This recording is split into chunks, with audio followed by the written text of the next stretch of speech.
اعوذ باللہ من الشیطان الرجیم بسم اللہ الرحمن الرحیم الحمدللہ رب العالمین الصلاۃ والسلام علی خاتم النبیین۔ ناظرین کرام السلام علیکم، میں شاہد مسرور روشنی سب کے لیے لے کر حاضر ہوں۔ یہ جو اسلامی معاشرہ ہے اس نے ایک انقلاب برپا کیا اس صورت میں کہ جب انسانیت زوال پذیر تھی۔ اسلامی معاشرہ انسانیت کی فلاح و بہبود کے لیے وجود میں آیا اور اللہ تعالیٰ نے ایک ایسا ابدی کلام آپ صلی اللہ علیہ وسلم پر نازل فرمایا اور آپ صلی اللہ علیہ وسلم کو آخری نبی بنا کر بھیجا تاکہ جو کچھ نزول ہے اور نبوت کا جو اثرات ہیں وہ دائمی اور مستقل نوعیت کے ہوں۔ آپ صلی اللہ علیہ وسلم کو پھر اللہ تعالیٰ نے عمل کا بہترین نمونہ بنا کر انسانیت کے سامنے پیش کیا کہ اللہ تعالیٰ کی تعلیمات پر اگر کوئی ذات، کوئی مقدس ذات، بہترین ذات اگر عمل کر کے اپنی زندگی میں بہترین نتائج کے ساتھ انسانوں کو متاثر کر سکتی ہے تو وہ آپ صلی اللہ علیہ وسلم کی ذات اقدس ہے۔ ناظرین کرام، آپ صلی اللہ علیہ وسلم نے انسان بنائے معاشرے میں، انہیں یہ بتایا کہ اصل جو اہمیت ہے وہ انسانیت کی اور انسان کا جو انسان سے تعلق بنتا ہے، جو محبت ہے، جس کو اخوت کا نام دیا گیا، وہ اصل رشتہ، وہ اصل تعلق ہے۔ جو یہ صنف ہے، چاہے صنف نازک ہو یا مرد حضرات ہوں، ان کا اپنا اپنا ایک مقام ہے۔ یہ بتایا گیا کہ لوگوں سے معاملات کس طرح سے کرنا ہے، ایمان اور ایمانداری کیا چیز ہوتی ہے، محبت فروغ کیسے پاتی ہے، انسان ایک دوسرے سے جڑتے کس طرح سے ہیں اور ایک دوسرے کے لیے مفید کیسے بن جاتے ہیں۔ اس معاشرے میں یہ نہیں بتایا گیا کہ دولت کی ریل پیل کیسے ہوتی ہے، بلکہ یہ سمجھایا گیا کہ اللہ تعالیٰ کی نعمتوں کو اللہ تعالیٰ کے بندوں تک کس طرح پہنچایا جاتا ہے، اور آپ جس معاشرے میں موجود ہیں وہاں اللہ تعالیٰ کی ہر تخلیق کی کس طرح سے قدر کی جاتی ہے، احترام کیسے کیا جاتا ہے، اس کا حق کیسے ادا کیا جاتا ہے، چاہے نباتات ہوں، جمادات ہوں، چاہے جانور ہوں، سب کا ایک حق ہے، وہ کیسے ادا کیا۔ جب حقوق اور فرائض کی فضا قائم ہو جائے تو یہ نمونہ ہوتا ہے حسن معاشرت کا۔ اللہ تعالیٰ کو حسن پسند ہے اور اللہ تعالیٰ نے اس پوری کائنات کو اسی حسن کے ساتھ تخلیق فرمایا، اور وہی حسن جو ہے انسان کے عمل میں اپنی تعلیمات اور آپ صلی اللہ علیہ وسلم کی تعلیمات کے ذریعے اللہ تعالیٰ نے انسان کے عمل میں اس حسن کو ڈال دیا۔ آج کا موضوع ہمارا حسن معاشرت، اور حسن معاشرت پر ہم گفتگو کریں گے، سیکھیں گے، جانیں گے دین کی نسبت سے اپنے معزز علماء کرام سے جو آج ہمارے ساتھ ایک دفعہ پھر تشریف فرما ہیں، اور ان کی علمیت سے ہم ہمیشہ سیکھتے ہیں۔ اب پہلی شخصیت جو میرے دائیں جانب تشریف فرما ہیں، آپ استاد محترم ہیں، ایک بڑے تعلیمی دینی ادارے کی سربراہی فرما رہے ہیں۔ اس کے ساتھ آپ کی زندگی کا مشن یہی ہے کہ لوگوں کی زندگیوں میں انسانیت کے رموز کو پروان چڑھایا جائے۔ میرے ساتھ محترم مفتی ارشاد حسین سیدی صاحب تشریف فرمائے۔ السلام علیکم سر۔ وعلیکم السلام ورحمۃ اللہ وبرکاتہ۔ سر آپ خیریت سے؟ ٹھیک ٹھاک الحمدللہ، ماشاءاللہ۔ دوسری شخصیت بھی استاد محترم، پھر خانقاہ قادریہ کے آپ سجادہ نشین بھی ہیں، گدی نشین بھی ہیں، اور آپ کے بے شمار جو طالب علم ہیں، شاگرد ہیں، وہ ایک بڑے تعلیمی ادارے سے بھی وابستگی کی وجہ سے پاکستان بھر میں، دنیا بھر میں موجود ہیں۔ پھر یہ جو سلسلہ قادریہ ہے اس نسبت سے بھی آپ کے مرید، آپ کے شاگرد، یعنی یوں سمجھ لیجئے کہ یہ وہ تناور درخت ہیں کہ جس کی چھاؤں میں نہ جانے کتنے لوگ آ کر نہ صرف تازگی حاصل کرتے ہیں بلکہ علم کے وہ پھل بھی حاصل کرتے ہیں کہ جن سے دنیا مستفید ہوتی ہے۔ ہمارے ساتھ تشریف فرما محترم ڈاکٹر پروفیسر مفتی فرید الدین قادری صاحب، السلام علیکم سر۔ وعلیکم السلام ورحمۃ اللہ۔ سر آپ خیریت سے؟ الحمدللہ، ماشاءاللہ، الحمدللہ۔ تو آج کا جو موضوع ہمارا حسن معاشرت، اس پر ہم گفتگو کرنا چاہیں گے۔ سر، حسن معاشرت سے مراد کیا ہے؟ پھر یہ کہ معاشرہ کیا ہے، اور دین جو ہے وہ معاشرے کی نسبت سے جو ہمیں تعلیم دیتا ہے وہ کیا ہے؟ بہت خوبصورت موضوع ہے، اور کیو ٹی وی کے ذریعے سے ایسی ہی عملی زندگی کی تعلیمات ہم تک پہنچتی ہیں، سامعین تک پہنچتی ہیں۔ اور آپ نے جو لفظ استعمال فرمایا معاشرت کے ساتھ حسن معاشرت، ماشاءاللہ جی ہاں، معاشرت تو انسان کی ضرورت ہے ٹھیک ہے، اور بالکل ہے۔ معاشرت سے معاشرہ بنتا ہے، مگر معاشرہ ہونا کافی نہیں، حسین معاشرہ ہونا یہ اس کا یہ مقصود اصل ہے، جی یہ مقصود ہے، کیا اس بات کا۔ ہے، ماشاءاللہ اس جی ہاں۔ لیے حسن معاشرت کیا ہے اور کیسے قائم کی جا سکتی ہے، یقیناً یہ ہمارا موضوع ہے۔ اور یہ جو لفظ ہے نا معاشرہ، یہ عربی زبان کے اندر ثلاثی مزید فی کے ابواب میں سے باب مفعلہ پر ہے، عاشرہ یعاشرو معاشرتاً، تو اس کا مطلب ہوتا ہے مل جل کر زندگی گزارنا، معاشرتی زندگی جس کو ہم کہتے ہیں، مل جل کر۔ جی ہاں، تو جب ہم انٹر ڈیپینڈنٹ ہوتے ہیں، ایک دوسرے کے ساتھ متعلق ہوتے ہیں، ایک دوسرے کے ساتھ منسلک ہوتے ہیں، ایک دوسرے کے بغیر گزارا نہیں، تو یہ جو مل جل کر رہنا ہے اس کو معاشرت کہتے ہیں، یہ معاشرہ ہے۔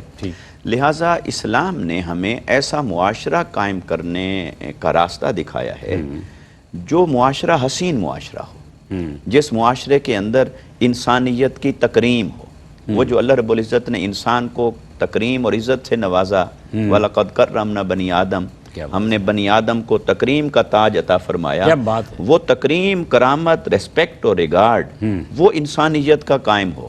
پھر اسی طرح اس انسانیت کے اندر امن ہو، ایک دوسرے کو جینے کا حق ہو، پھر وہ خوشحال معاشرہ ہو، دلوں کو اطمینان ہو، زبان اپنی پابندی میں ہو، آنکھ اپنی پابندی میں ہو، ہاتھ اپنے دائرے میں ہو، دل، قلوب، خیالات، اذہان اپنے اپنے دائرے میں ہوں، کیا بات ہے، تو اس سے ایک حسین معاشرہ وجود میں آتا ہے۔ ٹھیک، جب ہم اس حسین معاشرے کو اسلام کے تناظر میں دیکھتے ہیں، اس کی جو سب سے اہم بنیاد ہے، اللہ رب العزت نے اس کی بنیاد وحی کے اوپر رکھی ہے۔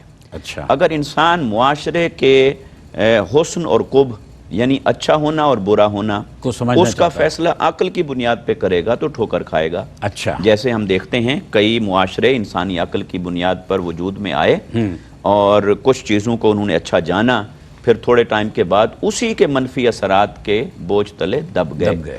لیکن وہی کی بنیاد پر جس معاشرے کو قائم کیا جائے گا وہ معاشرہ پائیدار ہوتا ہے۔ اس کی وضاحت فرمائیے، وہی کی بنیاد وہی کی بنیاد پر اللہ رب العزت نے سوالات انبیاء کرام کو بھیجا کم و بیش، تاکہ وہ آ کر انسان کو یہ سکھائیں کہ تم نے مل جل کر کیسے رہنا ہے۔ صحیح، تو لہٰذا وہ وحی کی بنیاد پر معاشرے وجود میں آتے رہے۔ اب آقا علیہ الصلوۃ والسلام کو اللہ رب العزت نے خاتم النبیین بنا کر بھیجا۔ آپ کی جو ابدی اور حتمی تعلیمات ہیں اسلام کی، یعنی جو تعلیمات ہیں، یہ معاشرے کی ہمیں بنیادیں فراہم کرتی ہیں۔ اب اگر معاشرے کو ہم اللہ رب العزت کے تخلیق کردہ ان اصولوں پر قائم رکھیں گے تو وہ معاشرہ حسین بھی ہوگا، خوشحال بھی ہوگا، امن بھی ہوگا، اور سبھی لوگوں کو جینے کا حق ہوگا، اور انسان کو جس مقصد کے لیے پیدا کیا گیا ہے، قرب الہی، معرفت الہی، وہ اس کی طرف بھی آگے بڑھ رہا ہوگا۔ ادروائز کیا ہوگا؟ ادروائز اس معاشرے میں پھر انتشار ہوگا، افتراق ہوگا، پھر ایک دوسرے کے حقوق کو چھینا جائے گا، حقوق کو غصب کیا جائے گا، جیسا کہ آپ صلی اللہ علیہ وسلم کی بعثت سے قبل تھا، جیسا کہ آقا علیہ الصلوۃ والسلام کی تشریف آوری سے قبل تھا۔ لہٰذا اسلام نے اس کے اندر ایک خاص جو بنیاد عطا کی، اس وحی کی بنیاد پر جو اگلی بات کی وہ یہ ہے کہ نیکی کی دعوت دیتے رہنا ہے اور برائی سے روکتے رہنا ہے۔ کیا بات ہے، امر بالمعروف ہے اور نہی عن المنکر ہے۔ ہر فرد کی ڈیوٹی لگا دی ہے کہ وہ خیر اور نیکی کو پھیلائے گا، اپنا رول پلے کرے گا، اور برائی کو اور ظلم کو روکنے میں اپنا کردار ادا کرے گا۔ اس سے پھر ایک ایسا معاشرہ وجود میں آتا ہے جس کو ہم کہہ سکتے ہیں کہ وہ ایک حسین معاشرہ ہے، بلکہ وہ ایک صالح معاشرہ ہے۔ صالح معاشرہ۔ اچھا، اب حسین یعنی اچھا اور صالح معاشرہ جو ہے، سر میں آپ سے جاننا چاہ رہا ہوں محترم پروفیسر قاضی صاحب، ڈاکٹر صاحب، کہ اس کے جو بنیادی اس کی اقدار ہیں وہ کیا ہیں جو اللہ تعالیٰ نے آپ صلی اللہ علیہ وسلم نے ہمیں وہ قدریں بتائیں گے بنیادی طور پر، وہ کیا ہیں؟ بسم اللہ الرحمن الرحیم۔ جیسا کہ آغاز بہت اچھا فرمایا، دیکھیے معاشرہ دو قسم کا ہے، یہ بھی ذہن میں رکھنا چاہیے۔ ایک معاشرہ جس کو ہم کہتے ہیں مغربی معاشرہ، ایک ہے مشرقی معاشرہ۔ اس کو دوسرے لفظوں میں یوں کہنا چاہیے کہ غیر مسلم معاشرہ اور مسلم معاشرہ، صحیح، دونوں کی اقدار میں فرق ہے، ویلیوز میں فرق ہے، یا عادات میں فرق ہے، ٹھیک ہے، طور طریقوں میں فرق ہے، ثقافت میں فرق ہے۔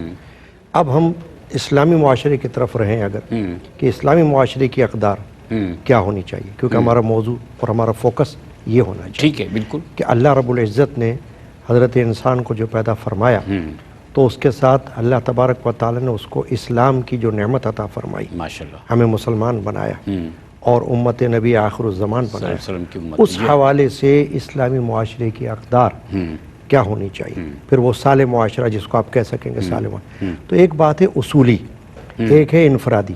اچھا، اگر کوئی یہ کہے کہ جناب جو باتیں آپ بیان کر رہے ہیں یہ ہمیں نظر نہیں آتی، تو ہمارا جواب یہ ہوگا کہ یہ ان کا انفرادی عمل ہے، اگر کوئی اس پر پورا نہیں اتر رہا۔ ٹھیک ہے، جی جی، تو جیسے اگر کوئی چوری کر رہا ہے تو اسلام تو چوری کی اجازت نہیں دیتا، اس کا انفرادی عمل ہے اور اس کا جواب دینا ہے، اس کا جواب اس کو دینا، وہ اپنی جگہ گناہ گار جی ہے۔ ہم بات کر رہے ہیں اصولی اقدار کیا ہونی چاہیے اسلامی معاشرے کی۔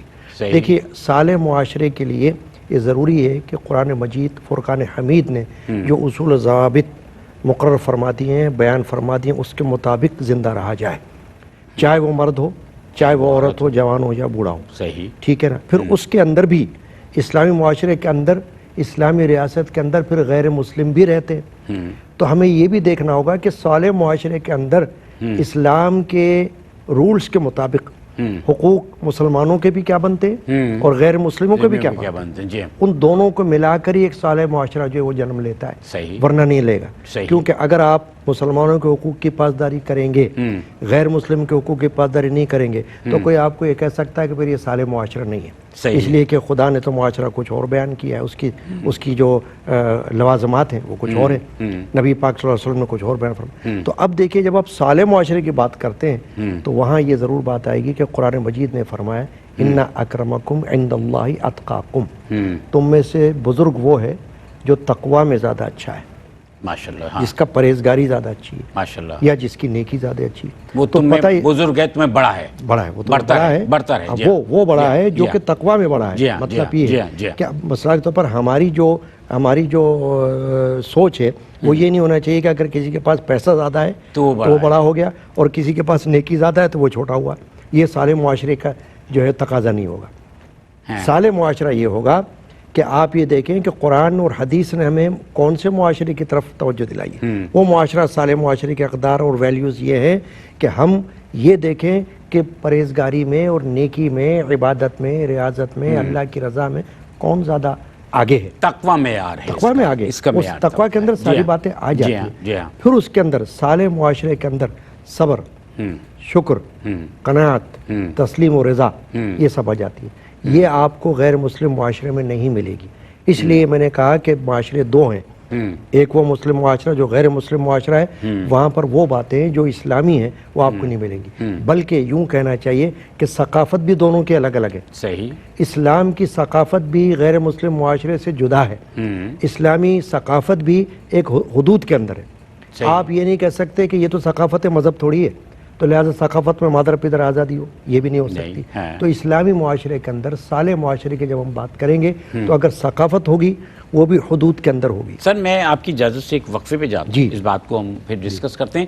ہمارے ساتھ محترم مفتی ارشاد حسین سعیدی صاحب بھی تشریف فرمائے اور ڈاکٹر پروفیسر مفتی فرید الدین قادری صاحب بھی تشریف فرمائے، حاضر ہوتے ہیں، حسن معاشرت پہ بات کریں گے۔ ناظرین کرام، روشنی سب کے لیے آج کا موضوع حسن معاشرت، اور حسن معاشرت میں ہمیں بتا رہے تھے محترم مفتی ارشاد حسین سعیدی صاحب اور محترم ڈاکٹر پروفیسر فرید الدین قادری صاحب کہ معاشرہ جو ہے وہ اور انسان کے آپس کے تعلقات مشترکہ طور پر جب انسان زندگی گزارتا ہے تو یہ معاشرہ جس کے لیے دین اسلام نے بہترین تعلیمات فرمائی ہیں۔ بعض ایسی بھی سوسائٹیز ہیں، معاشرے ہیں کہ جو یہ کہتے ہیں کہ معاشرے کا دین سے تعلق نہیں بنتا، لیکن کیونکہ دین اسلام نے انسان کی زندگی کے ہر پہلو کو اپنی تعلیمات کے ذریعے سنوار دیا ہے اور قرآن حکیم کو مکمل ضابطہ حیات قرار دیا گیا ہے، تو ہم دینی اعتبار سے یہ کہتے ہیں کہ معاشرہ انسانی زندگی کا سب سے اہم اور دینی اعتبار سے سب سے اہم پہلو ہے۔ سر آپ ارشاد یہی فرما رہے تھے۔ میں عرض کر رہا تھا جی ہاں سر کہ ہماری اسلامی معاشرے کی ثقافت اور مذہب، دین، یہ دونوں دوسرے سے مختلف ہیں۔ صحیح سر، کیونکہ نہ ان کی ثقافت ہماری ثقافت کا مقابلہ کر سکتی ہے اور نہ ان کا مذہب جو اس وقت ان کے ہاں رائج ہے۔ ہمارے ہاں اسلامی معاشرے کے اندر جو میں نے ابھی آپ سے عرض کیا، صفات جس کو ہم فضائل کہتے ہیں، مثلا صبر ہے کہ کہ جب اللہ تعالیٰ کی طرف سے کوئی آزمائش آ جائے تو اسلامی معاشرے میں حکم کیا ہے کہ صبر کرو، اور اللہ تعالیٰ کی طرف سے بشارت کیا ان اللہ مع الصابرین۔ اسلامی معاشرے کے اندر ہر بندے کو جو مسلم ہے یہ سوچنا ہوگا کہ اگر کبھی کوئی مشکل وقت آ پڑے تو مجھے صبر سے کام لینا، صبر سے کام لینا بلا شبہ۔ اور جب اللہ تعالیٰ اس کو فراغت، فراخی، کشادگی عطا فرما دے، اس منزل سے نکال دے اللہ جس میں آزمائش تھی، اور اچھا وقت آ جائے تو پھر شکر کرے صحیح اللہ کا۔ یہ اسلامی معاشرے کے اندر یہ صالح معاشرے کے اقدار میں شامل ہے۔ اسی طرح قناعت، کہ اگر اللہ تبارک و تعالیٰ نے اس کو اپنی جتنی اس کی چادر ہے اسی کے اندر پیر پھیلانے کے لیے اس کو رکھا اللہ ہوا، تعالیٰ نے جتنا عطا فرمایا ہے اس کے مطابق اپنی زندگی کو گزارے۔ جی ہاں، یہ اقدار معاشرتی اقدار کے لیے بڑا ضروری ہے اسلامی معاشرے میں، ورنہ افراتفری پھیل جائے گی۔ ایک بندہ اگر قناعت نہ کرے تو وہ سوچے گا میں چاہے چوری کروں یا ڈاکہ ڈالوں، مجھے تو اپنے کو اپ گریڈ کرنا ہے۔ لیکن اسلام یہ نہیں کہتا کہ تم اپنے آپ کو اپ گریڈ کرنے کے لیے کسی کے گھر میں چوری کر لو یا کسی کا ڈھاکہ ڈال لو، بلکہ قناعت سے کام لو۔ کسی کا حق نہ سلب کرو، کسی حق نہ مارو۔ بالکل یہی بات ہے، یعنی اپنے حق کے مطابق چلو، اپنا فرض ادا کرتے رہو۔ اللہ تعالیٰ قادر و قدیر ہے، انشاءاللہ یقین رکھو، اس پہ یقین رکھو، توکل کرو، بھروسہ رکھو۔ جی ہاں، تو یہ ہے بات۔ سر میں آپ سے محترم سعیدی صاحب جاننا چاہتا ہوں کہ ہم نے اقدار کی بات کی کہ جو اسلامی معاشرہ ہے اس کا حسن جو ہے اس کے اقدار ہیں۔ یہ جو اسلامی معاشرے کے اقدار ہیں ان میں پہلی اور بنیادی قدر جو ہے وہ ہے مساوات، برابری۔ اسلام میں اس کی تعلیمات کیا ہیں؟ یقیناً مساوات بنیادی طور پر تو اسلام ہی کی تعلیمات جی ہے، سر۔ اور آج اگر کسی معاشرے کے اندر مساوات کا آپ کو عملی طور پر کوئی منظر نظر آتا ہے، انہوں نے بھی اسلام ہی سے اخذ کیا ہے، کیونکہ اسلام کے اصول فطرت کے اصول ہیں، اللہ رب العزت کے دیے ہوئے اصول ہیں، اور ان فطری اصولوں کے بغیر کوئی بھی معاشرہ خوشحال نہیں ہو سکتا۔ کیا بات؟ مساوات کو کئی اعتبار سے دیکھا جا سکتا ہے۔ مثال کے طور پر اللہ رب العزت نے ایک تو انسان کو پیدائش کے اندر مساوات عطا فرمائی ہے، اچھا، اور سورہ النساء کے اندر اس کو اللہ رب العزت نے فرمایا من نفس واحدہ، کہ اے انسانوں اللہ سے ڈرو، میں نے تم سب کو ایک جان سے پیدا فرمایا ہے، اور وہ حضرت آدم علیہ السلام ہے۔ اور آقا علیہ السلام نے ارشاد فرمایا، امام احمد بن حنبل رضی اللہ تعالیٰ عنہ و رحمۃ اللہ تعالیٰ علیہ انہوں نے ایک حدیث نقل کی کہ آقا علیہ السلام نے فرمایا کہ تم سب آدم کی اولاد ہو، اور آدم کو اللہ رب العزت نے مٹی سے پیدا فرمایا۔ اور سورہ النساء کی اسی پہلی آیت میں اللہ رب العزت نے فرمایا کہ ہم نے تم سب کو ایک جان سے پیدا کیا، پھر انہی میں سے ان کا جوڑا پیدا فرمایا، پھر ہم نے کثیر مردوں اور عورتوں کو اس سے معاشرے کو بسا دیا۔ تو پیدائش کے اعتبار سے مساوات، لہٰذا رنگ کے اعتبار سے کوئی فضیلت نہیں، خطے اور علاقے کے اعتبار سے، جغرافیہ کے اعتبار سے کوئی فضیلت نہیں، تو فرمایا تمام کو ایک ہی جان سے پیدا فرمایا ہے۔ تو آقا علیہ السلام نے خطبہ حجت الوداع میں یہی فرمایا، گورے کو کالے پر، کالے کو گورے پر، عربی کو اجمی پر، اجمی کو عربی پر، کسی کو کوئی فضیلت نہیں، اور معیار تقویٰ ہے جیسا حضرت نے فرمایا۔ قرآن مجید کا حکم ہے، سورہ الحجرات کی آیت نمبر 13 میں۔ اب ایک تو یہ مساوات ہے، پھر اس کے بعد صنف اور نوع کے اعتبار سے ہم دیکھتے ہیں، مرد ہیں اور عورت ہیں، ٹھیک ہے۔ اب مساوات ہے، اب مساوات کس چیز میں ہوگی؟ اب مساوات ہے ان کے بنیادی رائٹس کے اندر، ان کے بنیادی حقوق کے اندر۔ مرد ہے، عورت ہے، کسی خطے کسی زمانے کے ہیں، ان کو جینے کا حق ہے برابر، روزگار کا حق ہے برابر، تعلیم کا حق ہے برابر، علاج معالجے کا حق ہے برابر، بنیادی حقوق کے اندر ایکویلٹی ہے۔ صحیح۔ اچھا، اس بنیادی حقوق کی ایکویلٹی کے بعد پھر اجازت دی شریعت نے، جو جتنا آگے بڑھ سکتا ہے وہ بڑھے، اور اسے رائٹ ہے، لمیٹیشنز کر دیں۔ مال میں آگے بڑھنا چاہتے ہو، جائز اور حلال ذرائع سے آگے بڑھو، علم میں آگے بڑھنا چاہتے ہو، اصول علم کی راہ پہ چلو، کسی فن اور پیشے میں آگے بڑھنا چاہتے ہو، اس کو روکا نہیں، کہاں آگے بڑھ سکتے ہو، مگر تمہارے لیے یہ پابندیاں ہیں، اگر تمہاری وجہ سے کسی اور کا حق متاثر ہونے لگ جائے گا تب تو تمہیں روکا جائے گا، اور اگر کسی اور کا حق متاثر نہیں ہو رہا ہوگا تو مال میں آگے بڑھو، تجارت میں آگے بڑھو، پیشے میں آگے بڑھو، ہر ایک کو بڑھنے کا حق ہے، اور عمل میں اور نیکی میں اور تقوی میں آگے بڑھو۔ اس کی تو مسابقت کی تعلیم دی قرآن نے۔ اچھا، پھر یہ کہا بنیادی حقوق کے اندر مساوات کا سبق دینے کے بعد اب آگے فضیلت میں سب کو برابر نہیں رکھا۔ یہاں یہ بات بھی دیکھنے والی، اللہ رب العزت نے 1.25 لاکھ کو انبیاء کا درجہ عطا فرمایا، مگر فرمایا تلک الرسل فضلنا بعضهم علی بعض، ان میں سے بعض کو بعض پر ہم نے فضیلت دی ہے. اچھا وہ جو بعض کو بعض پر فضیلت ہے وہ مختلف جہتوں سے ہے. نفس نبوت میں سبھی برابر ہیں، مگر نبوت کی صفات میں، مقامات میں، مراتب میں، فضائل میں اس اعتبار سے اللہ رب العزت نے ایک تفاضل کا، تفاوت کا نظام قائم فرمایا. ایسے ہی تمام انسان ہیں، ہم دیکھتے ہیں کہ وہ نفس سے انسان ہونے میں برابر ہیں. کسی میں عقل زیادہ ہے، کسی میں طاقت زیادہ ہے، کسی میں علم زیادہ ہے، کسی میں فہم زیادہ ہے، کسی میں انتظامی صلاحیت زیادہ ہے. یہ کیا ہے؟ یہ اللہ رب العزت کا نظام ہے جو فضیلت کی بنیاد پر ہے کہ کسی کو کوئی خاصیت عطا کی، کسی کو کوئی وہ اس میں منفرد ہو گیا. یہ جو فضیلت کا نظام ہے یہ مساوات سے کنٹراڈکشن نہیں کرتا. صحیح. مساوات، ایکویلٹی وہ تقاضا کرتی ہے کہ جو بیسک رائٹس ہیں جینے کے لیے ان تمام میں سب کو برابر درجے پر رکھا جائے گا. اس کے بعد آگے بڑھنے کے لیے ان کو فضیلت کا، ایک مسابقت کا ایک ماحول دیا جائے گا. وہ آگے بڑھیں لیکن لیمیٹیشنز کے اندر رکھ کر انہیں آگے بڑھنے کا موقع دیا جائے گا. لہٰذا فضیلت اور مساوات، اور آقا علیہ الصلوۃ والسلام نے یہاں ایک جو عملی نمونہ اپنا پیش فرمایا. جب ہم ان قرآن مجید کی تعلیمات کو آقا علیہ السلام کے اسوہ حسنہ میں دیکھتے ہیں، بدر ہے، آقا علیہ السلام جانے لگے ہیں جہاد کی طرف، سواریاں کم ہیں، سوار زیادہ ہیں، سواریاں مال و اسباب کم تھا، تو ایک سواری کے اوپر ایوریج کے اعتبار سے اوسطاً 3 لوگ آ رہے تھے. آقا علیہ السلام نے یہ پریویلیج نہیں لیا اچھا کہ 3 کو بٹھا کہ میں امام الانبیاء ہوں، میں سید الرسل ہوں، میں قائد ہوں، میں سپہ سالار ہوں، میں سپریم کمانڈر ہوں، میں لیڈر ہوں، لہٰذا تم سب آپس میں یہ ایکویلٹی کر لو.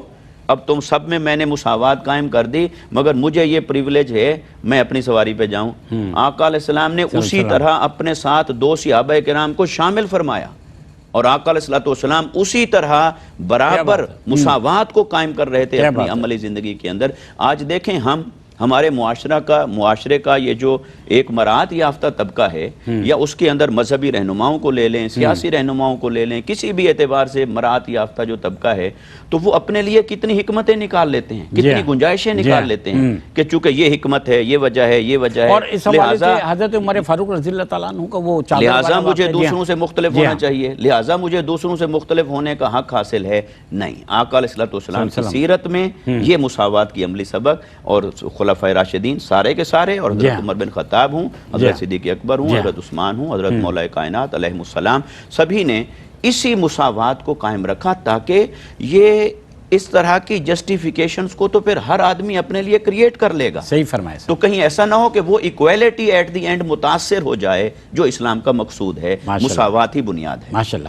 میں سر بڑا کم وقت ہے ہمارے پاس، تو میں فوری سوال آپ سے دریافت کر رہا ہوں کہ ایک تو معاشرتی طور پر جو عدم مساوات ہے، اور اسی طرح سے انسان جو ہے وہ طبقاتی کشمکش کا شکار ہوتا ہے، تو معاشرے پر اس کے جو اثرات ہوتے ہیں وہ کیا ہوتے ہیں؟ یہ سوال میں نے آپ سے پوچھا، اور آپ کی اجازت سے میں ایک وقفے پہ جانا چاہتا ہوں. حاضر ہوتے ہیں اور انشاءاللہ مزید جاننے کی صحیح کریں گے. ہمارے ساتھ رہیے گا. روشن سب کے لیے لے کر ایک دفعہ پھر اس سیگمنٹ میں، آخری سیگمنٹ ہے اس پروگرام کا. میں شاہد مسرور، میں ساتھ تشریف فرما محترم مفتی ارشاد حسین سعیدی صاحب اور محترم ڈاکٹر پروفیسر فرید الدین قادری صاحب. حسن معاشرت پر آج ہم بات کر رہے ہیں، اور حسن معاشرت کی نسبت سے ہم نے محترم ڈاکٹر صاحب سے یہ پوچھا کہ طبقاتی کشمکش اور عدم مساوات کا جو اثر ہوتا ہے معاشرے پر، یا اثرات ہیں، وہ کیا ہیں؟ دیکھیے سر، جو میں نے شروع میں ایک بات کہی تھی کہ مسلم معاشرہ اور غیر مسلم معاشرہ، طبقات کا مسئلہ جو ہے نا یہ بھی اسی طرح ہے. اسلام میں طبقاتی نظریہ نہیں ہے. اسلام میں صرف یہ ہے کہ تقویٰ، پرہیزگاری، نیکی، اس حوالے سے اللہ تعالیٰ سب کو اپنی بارگاہ میں عزت عطا فرماتا ہے. صحیح. یہ جو مسئلہ ہے اونچ نیچ کا، یہ ذات برادری کا، کاسٹ وغیرہ کا، یہ غیر مسلم مذاہب میں ہے، ہمارے ہاں نہیں ہے. ٹھیک ہے نا.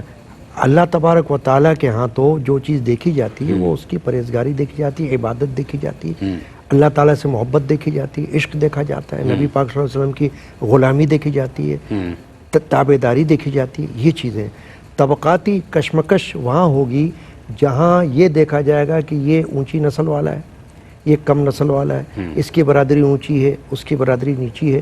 تو یہاں پر یہ چیزیں پیدا ہو جائیں گی جس کو ہم کہتے ہیں کہ عدم مساوات. ٹھیک ہے نا. لیکن جہاں یہ نظر میں رہے گی بات کہ اللہ تبارک و تعالیٰ نے تو انسان کو جب پیدا کیا اور اس کو جو لوازمات عطا فرما دیے، جو تقاضے عطا فرما دیے، اگر وہ ان شرائط پر پورا اتر رہا ہے، ان لوازمات کو پورا کر رہا ہے، تو اللہ کے نزدیک وہاں طبقاتی مسئلہ کوئی نہیں پیدا ہو رہا صحیح انسانوں کے لیے، وہ آپس میں سب ایک جیسے مل جل کر رہیں۔ صحیح یہاں تک کہ اگر کوئی بندہ مال میں کم ہے، سرمایہ میں کم ہے، مالداری میں کم ہے، غربت میں، کوئی فرق نہیں پڑتا، ہو سکتا ہے کہ غریب ایک امیر شخص سے زیادہ اللہ تبارک و تعالیٰ کا چاہنے والا ہو، تو جب وہ اللہ تعالیٰ کا زیادہ چاہنے والا ہوگا تو اللہ کی نظر کرم اس پر زیادہ ہوگی۔ کیا بات ہے! اس لیے جب عدم مساوات کی ہم بات کرتے ہیں تو وہ یہ ہوتی ہے کہ جہاں معاشرے کے اندر یہ دیکھا جاتا ہے کہ یہ ہمارے اسٹیٹس سے میچ نہیں کرتا، یا اسٹیٹس سمبل کا جہاں پر سوچ آ جاتی ہے وہاں پر یہ تفریق آ جاتی ہے، مگر دین اسلام میں یہ تفریق کی گنجائش ہے ہی نہیں۔ وہاں تو صرف یہ ہے کہ آپ یہ دیکھیں کہ اسلامی معاشرے کی پہچان کیا ہے، اس کے مطابق زندگی بسر کریں، چاہے وہ عورت ہو چاہے وہ۔ دیکھیے قرآن مجید میں سورہ احزاب میں اللہ پاک نے فرمایا ان المسلمین والمسلمات والمؤمنین والمؤمنات والقانتین والقانتات، اس طریقے سے اللہ تعالیٰ نے سارے شعبے گنوا دیے صحیح کہ مسلمان مرد، مسلمان عورتیں، مومن مرد، مومن عورتیں، صبر کرنے والی مرد، صبر کرنے والی، تو یہ مساوات والی بات بتائی کہ جب یہ اللہ تبارک و تعالیٰ کی بارگاہ میں ایک جیسے رہیں گے تو اللہ کی نظر میں ان کا مقام ایک جیسا ہوگا، اور اللہ نے ان کے لیے اجر رکھا ہوا ہے بڑا، اور ان کے لیے مغفرت بھی رکھی ہوئی ہے۔ کیا بات ہے! تو جب بھی عدم مساوات کی ہم بات کریں گے تو اس کا مطلب یہ ہوگا کہ ہم لوگ غیر مسلم معاشرے کی طرح اپنے آپ کو یہاں پر رکھ رہے ہیں، اور یہ نہیں سوچ رہے کہ اللہ کے ہاں تو یہ چیز پسند نہیں کی جاتی۔ طبقات میں انسان بڑھ جائے اور پھر جو ہے وہ امیر امیر، غریب غریب، اور وہ کشمکش شروع ہو جائے تو وہ بھی تو معاشرے کو بہت متاثر کرتا ہے۔ دیکھیے علامہ اقبال کا ایک شعر عرض کرتا ہوں، انہوں نے کہا کہ باخبر شو از مقام آدمی، آدمیت احترام آدمی، کہ اسلامی معاشرے کے اندر تو ایک آدمی کا بھی مقام مرتبہ ہے۔ اس لیے تو میں نے عرض کیا کہ اگرچہ وہ غیر مسلمی ہو لیکن ہم اس کو کوئی نقصان نہیں پہنچا سکتے، صحیح، اس کا حق اپنی جگہ ہے، وہ حق اس کو دینا ہوگا۔ اگر وہ ذمی مسلم ہے، عربی نہیں ہے، تو ظاہر اس کا حق رکھا ہوا ہے دین اسلام میں۔ تو اس لیے طبقاتی نظام جو ہے نا وہ دین اسلام میں اس طریقے سے ہے ہی نہیں جو دوسرے معاشرے میں ہمیں ملتا ہے، غیر مسلم معاشرے میں کہ جناب چھوت چھات کا مسئلہ ملتا ہے، یہ ہمارے ساتھ نہ بیٹھے، وہاں تو ہے چھوٹے بڑے کا فرق ہے، مختلف ہمارے یہاں نہیں ہے۔ لیکن آ گیا عین لڑائی میں اگر وقت نماز ایک ہی صف میں کھڑے ہو گئے، محمود آیا۔ کیا بات ہے سر، ماشاءاللہ۔ سر آپ صلی اللہ علیہ وسلم کی زندگی کی نسبت سے جب میں نے آپ سے ابھی مساوات پہ سوال کیا تھا تو آپ صلی اللہ علیہ وسلم کی حیات طیبہ کے حوالے سے ارشاد فرما رہے تھے۔ اب ہم چاہتے ہیں کہ مساوات کی جو اہمیت اور افادیت آپ صلی اللہ علیہ وسلم کی سیرت پاک میں ہے وہ ارشاد فرمائیے۔ ہاں، یقیناً یہ بہت اہم چیز ہے، اور ہمیں آقا علیہ الصلوۃ والسلام کی سیرت سے اس کو سیکھنے اور اپنی عملی زندگی کے اندر اپنانے اور نافذ کرنے کی ضرورت ہے۔ جی ہاں سر۔ سب سے پہلے تو یہ دیکھیے کہ آقا علیہ الصلوۃ والسلام نے جہاں صحابہ کرام میں سے عمراء کو جگہ دی اپنی صحبت میں، مجلس میں، وہیں غرباء کو بلکہ غلاموں کو اسی جگہ پر جگہ دی، اور آقا علیہ الصلوۃ والسلام کی سیرت مطہرہ سے مساوات کا اس میں اور کیا آپ کامل نمونہ ڈھونڈیں گے؟ اور میں کہ بلال کو فتح مکہ کے دن کعبے کی چھت پہ کھڑا کر دیا۔ کیا بات ہے! کیا کعبے کی چھت پر کھڑا کرنے کے لیے قریش جو متولی چلے آ رہے تھے، اس بیت اللہ شریف کے نسل در نسل متولی تھے، کیا انہی میں سے کسی فرد کو کھڑا نہیں کیا جا سکتا تھا؟ وہ آقا علیہ الصلوۃ والسلام اپنی سیرت مطہرہ سے یہ دکھا رہے تھے کہ میں نے امیر اور غریب کا فرق ختم کر دیا ہے، کوئی اور غلام نہیں ہے، کوئی آقا نہیں ہے، مساوات کو یوں قائم کر دیا ہے کہ اب اللہ کی بارگاہ میں کسی کی فضیلت ہے تو عمل کی بنیاد پر ہے، تقوی کی بنیاد پر ہے، عقیدے کی بنیاد پر ہے۔ کیا بات ہے! تو آقا علیہ الصلوۃ والسلام نے ایسے ہی عملی طور پر خود اتنی فضیلتوں کا حامل ہونے کے باوجود اپنے آپ کو ان کے سامنے مساوات کے لیے پیش فرمایا۔ جیسے خندق میں آقا علیہ الصلوۃ، اگر باقی صحابہ کرام بھوکے تھے تو صحابی حضور صلی اللہ علیہ وسلم کی بارگاہ میں حاضر ہوئے، عرض کی یا رسول اللہ صلی اللہ علیہ وسلم، بھوک سے پتھر باندھ رکھا ہے پیٹ کے اوپر اور کچھ نہیں کھانے کو، تو آقا علیہ السلام نے اسے دکھایا کہ آپ کے پاس ایک پتھر ہے اور میں نے دو پتھر پیٹ پہ باندھ رکھے ہیں۔ سبحان اللہ! تو یہ مساوات ہے۔ آقا علیہ الصلوۃ والسلام نے صرف یہ نہیں کہ اپنے فالوورز کے اندر مساوات قائم کی، بلکہ اپنے آپ کو خود اس مساوات کے اندر داخل فرمایا، حالانکہ آپ یہ پریویلیج رکھتے تھے کہ آپ اللہ کے نبی ہیں، آپ کو ساری شان حاصل تھی اور حاصل ہے، اس کے باوجود آپ کا اطمینان قلب یہی چاہ رہا تھا کہ میں خود اس مساوات میں داخل ہو کر عملی نمونہ ان کو دکھاؤں۔ اچھا، ایسے مال غنیمت کی تقسیم کے وقت دیکھیں، ایسے دینی احکامات کے اعتبار سے دیکھیں تو آقا علیہ الصلوۃ والسلام نے کمزوروں کو اٹھایا اور طاقتوروں کے برابر کھڑا کیا، حتیٰ کہ ایک موقع پر آقا علیہ الصلوۃ والسلام نے کسی حکمت کے پیش نظر کچھ قریش میں سے امراء آئے اور انہوں نے کہا کہ ہم دین کی بات آپ سے سننا چاہتے ہیں، مگر ہم تب سنیں گے جب آپ یہ جو غلام اور غربا ہیں ان کو آپ اٹھائیں، پھر ہم سنیں گے۔ تو آقا علیہ الصلوۃ والسلام چونکہ حکمت دے کر بھیجا گیا، آپ نے حکمت اس میں سمجھی کہ چلو ایک بار ان کو قریب تو آ لینے دیں، پھر جب یہ سمجھ جائیں گے، ان کو بھی فرق پتہ چلے گا، جب سمجھ جائیں گے تو پھر ایکویلٹی قائم کر لیں گے۔ کیا بات ہے، تو ایک لمحے کے لیے جو آقا علیہ السلام نے انہیں بلا کے بٹھایا تو اللہ رب العزت نے اس پر بھی وحی نازل فرمائی، فرمایا اے حبیب صلی اللہ علیہ وسلم ایسے امراء کی قطعاً کوئی ضرورت نہیں ہے دین میں کہ وہ بعد میں سیکھیں گے، اگر انہیں سیکھنا ہے تو پہلے دن سے سیکھیں، انہی کے بعد ساتھ بیٹھ سکتے ہیں تو آئیں، اور انہی کے ساتھ نہیں بیٹھ سکتے تو پھر وہ آئیں گے تو ان کا بھلا ہے، اور دین میں نہیں آئیں گے تو پھر آخرت کا عذاب ہے۔ تو اللہ رب العزت نے خود مساوات کی جو تعلیمات دیں، آقا علیہ السلام نے اسے عملی طور پر یوں نافذ فرمایا۔ یہی وجہ ہے کہ اس معاشرے کے اندر حاکم اور محکوم کا فرق نہ رہا۔ حضرت عمر بن خطاب ایسے یعنی روب داب والے خلیفہ، باقیوں کے بارے میں تو یہ ہے نا کہ نرم طبیعت والے مگر سخت طبیعت والے، اور خطبہ دینے کے لیے کھڑے ہوتے ہیں اور قمیص پہنی ہوئی ہے لمبی، تو صحابی کھڑے ہو کر پوچھتے ہیں یہ کہاں سے بنی؟ آپ کا واعظ، آپ کی نصیحت، آپ کا خطبہ، آپ کے احکامات، انسٹرکشن سب بعد میں، پہلے یہ بتائیے اس کا حساب دیجیے، اکاؤنٹیبلٹی۔ تو آج ہمارے ہاں جو بڑی پوسٹ پہ ہے اس کو استثناء حاصل ہے، اس پر بات نہ کی جائے، اس کے خلاف بات کریں۔ دنیا میں ایسا نظر آتا ہے، دنیا میں ہے، ہمارے معاشرے میں بھی ہے، اور ہم بھی جتنے ترقی پذیر ممالک ہیں سب کا یہی مسئلہ ہے، اور دنیا میں بھی ہم دیکھتے ہیں یہ۔ تو یہ جو فرق آ گیا، حاکم اور محکوم کا فرق مٹایا مساوات کے لیے، امیر اور غریب کا فرق مٹایا مساوات کے لیے، اور طاقتور اور کمزور کا فرق مٹایا مساوات کے لیے۔ یہی وجہ ہے کہ اس معاشرے کے اندر قانون طاقتور تھا، افراد طاقتور نہیں تھے، قانون طاقتور تھا۔ قانون طاقتور ہو جائے تو وہ ایکویلٹی قائم کر دیتا ہے، ریاست پھر سب کو برابر ایک صف میں کھڑا کر دیتی ہے۔ تو آقا علیہ السلام نے عملی طور پر خود مساوات کے لیے اپنے آپ کو بھی پیش فرمایا، اور پھر مساوات صحابہ کرام میں بھی قائم فرمائی۔ اچھا، اس مساوات کو قائم کرنے کے لیے دو لفظ استعمال ہوتے ہیں، ایک عدل اور ایک انصاف۔ جی ہاں، مساوات قائم ہوتی ہے در حقیقت عدل سے، ٹھیک ہے۔ اب انصاف کیا ہے؟ انصاف تو یہ ہے کہ دو چیزیں ہیں، آپ نے برابر بانٹ دی، دو بندے تھے سامنے، یہ مساوات ہے۔ نہیں، میں عرض کرنے لگا، جی سر، یعنی دو بندے ہیں سامنے اور آپ کے پاس ایک شے ہے، آپ نے اسے برابر تقسیم کر کے ان کو دے دیا، یہ انصاف ہے۔ اسے بھی ایک اینگل سے مساوات کہا جائے گا، ٹھیک ہے۔ مگر عین ممکن ہے کہ وہ جو آپ نے ان دونوں میں چیز بانٹی، ایک ضرورت مند زیادہ تھا اور ایک ضرورت مند کم تھا، یا ایک کا حق زیادہ تھا، کسی نسبت سے حق زیادہ تھا کسی جہت سے، یا چلو ضرورت زیادہ تھی۔ اب جس کے پاس ضرورت زیادہ تھی اس کی ضرورت تشنا رہی، جس کی ضرورت کم تھی اس کی ضرورت پوری ہو گئی، یا کیا پتہ ضرورت سے وافر ہو گیا۔ تو ایٹ دی اینڈ اس سے ایکویلٹی قائم نہ ہوئی، اب وہ دو فرد معاشرے میں برابر نہ رہے، کیونکہ ایک ضرورت میں تشنا ہے اور ایک ضرورت سے وافر کے درجے پر کھڑا ہے، کیونکہ آپ نے اس کو برابر بانٹ دیا۔ تو انصاف کے نتیجے میں کبھی نتیجتاً مساوات قائم ہوتی ہے، کبھی نہیں ہوتی، لیکن عدل ایک اتنا کمپریہنسو ورڈ ہے، کمپریہنسو ٹرم ہے کہ یہ ہر حال میں آپ کو ایکویلٹی قائم کر کے دیتا ہے۔